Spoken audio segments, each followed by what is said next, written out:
Hi, this video is for Wednesday, March 25th for Algebra 2. Today I'm going to be teaching you about quadrants and angles and which quadrant are they in. I'm also going to teach you about reference angles. So first of all, let's start with this picture. These are the four quadrants. It starts in the upper right and goes counterclockwise this way. Okay, so we have quadrant 1, it starts at 0 degrees. It goes this way to 90, and then quadrant 2 starts and goes all the way to 180. Then quadrant 3 starts and goes all the way to 270. And lastly, quadrant 4 starts at 270 and goes all the way to 360. So to identify which quadrant an angle is in, first you have to be given an angle measurement. Then you ask yourself, is it between 0 and 90? If so, it's in quadrant 1. Is it between 90 and 180? If so, it's in quadrant 2. Is it between 180 and 270? If so, it's in quadrant 3. Or is it between 270 and 360? And if it is, it's in quadrant 4. So we're going to look at example 1 where I asked you which quadrant is it in. So I'm going to give you an angle measurement and we have to figure out what quadrant is it in. So first one is 300 degrees. So if we're looking at this quadrant, or these quadrants rather, 300 degrees is between 270 and 360. So 300 degrees would be in quadrant 4. Okay, so I'm just going to write that in quadrant 4 here. 300 degrees is in quadrant 4. That's the worst degree symbol I ever wrote in my life, but that's okay. Alright, so that's part A. Part B says 45 degrees. So 45 is between 0 and 90. So 45 degrees is going to be in quadrant 1. Alright, 238 degrees is the third one. So 238 is between 180 and 270. So 238 degrees is in quadrant 3. And the very last one is 104. You might be thinking, Miss Webb, we have 3 of the 4 quadrants that already have something in them. It's probably quadrant 2. Well, 104 is between 90 and 180, so that would be a correct assumption. It's going to be in quadrant 2.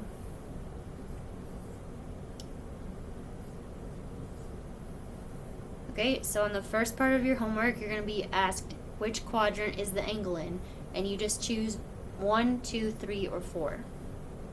And you have to keep in mind these ranges. So 0 to 90, 90 to 180, 180 to 270, and 270 to 360. Okay? Now, I kind of mentioned this earlier, but did you know that the degrees of a circle or a graph, when you graph them, they move around these quadrants counterclockwise? And if you start here at 0 and go counterclockwise throughout all 4 quadrants, you arrive back at 360 degrees where you started at 0, and that makes a circle. And that's no coincidence because circles have 360 degrees. Okay? So next up we're going to be talking about reference angles. So we still have to keep these quadrants in mind. Okay, so I'm just going to erase the blue parts.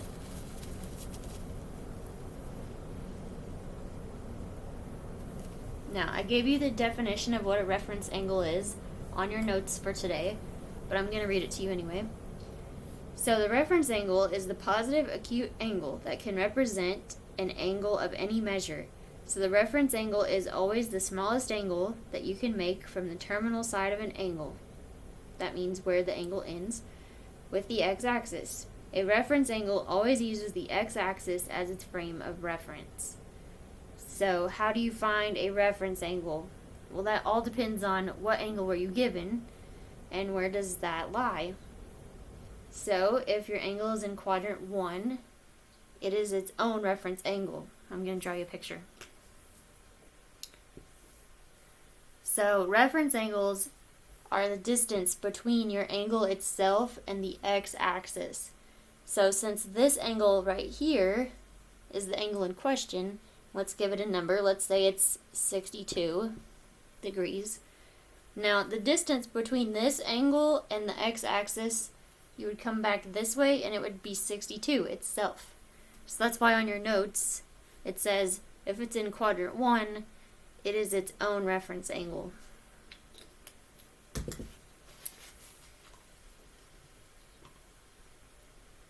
Okay, if it's in quadrant 2, we're going to do 180 minus the angle measurement. So for instance, if this is your angle here, and remember we're starting at 0, so this whole part here is the angle. Let's say this is 120 degrees.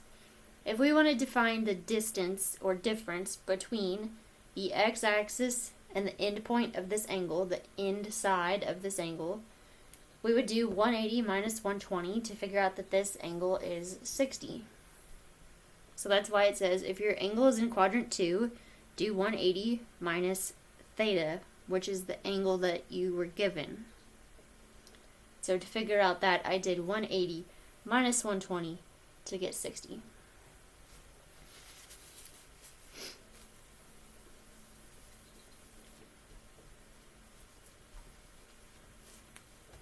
Alright, if your angle is in quadrant 3, so if your angle looks like this, you're starting here at 0, going all the way around to that.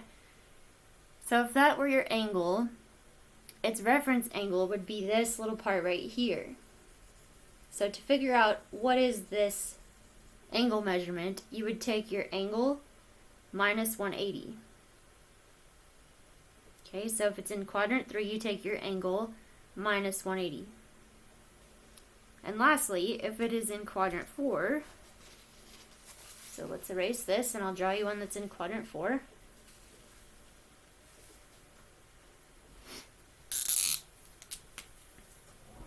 Okay, so if it's in quadrant 4, it's starting here at 0, going all the way around to right here.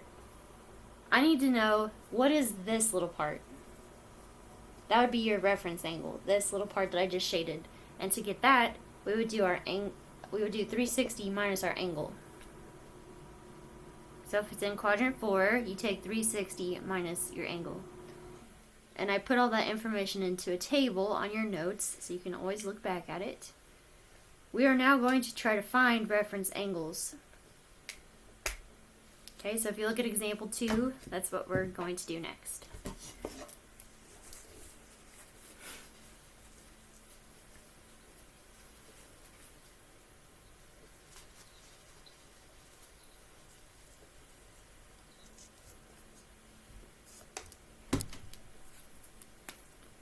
Alright, so if you're looking at example 2, it says determine the quadrant in which the angle lies. So that's what we did for example 1.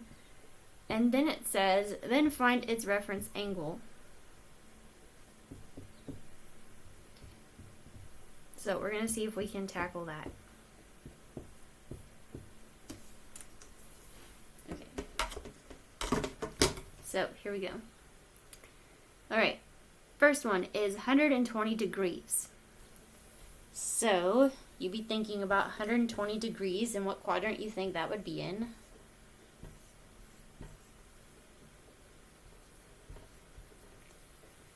Okay, so 120 is between 90 and 180. So 120 would be in quadrant 2. Okay, so if 120 is in quadrant 2, our table says you take 180 minus the number. So if we were to take 180 minus 120, it would be 60. So 180 minus 120 is 60 degrees. So the reference angle is 60 degrees. Alright, now, part B. 209. So 209 is between 180 and 270. Okay, so I'm going to write that in this quadrant, 209. And it says if your angle is in quadrant 3, you take the angle number minus 180. So we're going to do 209 minus 180.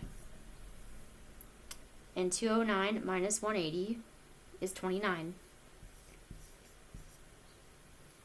So the reference angle there is 29 degrees. Okay, the third one is 316. So 316 degrees is between 270 and 360. So 316 would be in the fourth quadrant here.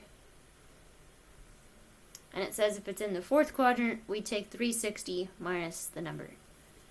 So 360 minus 316 is 44. So here the reference angle is 44. Okay, then lastly, we have 76 degrees. So 76 is between 0 and 90. So 76 is going to be in the first quadrant. Okay, and it says if it's in the first quadrant, it is its own reference angle. So we don't have to do any math there. 76 is its own reference angle. Now, if you'll notice, all of these numbers that I'm circling right now, they are acute angles, meaning they're less than 90. And they should be, because if it's in a particular quadrant and you're finding the distance between the x-axis and the angle, it should always be less than 90. So all of your reference angles will always be less than 90. Okay, so you're very welcome to ask me questions if you need help. You can also reference this video and your notes. You can read them, watch them as many times as you need. So let me know how that goes. I miss you and I hope to see you soon.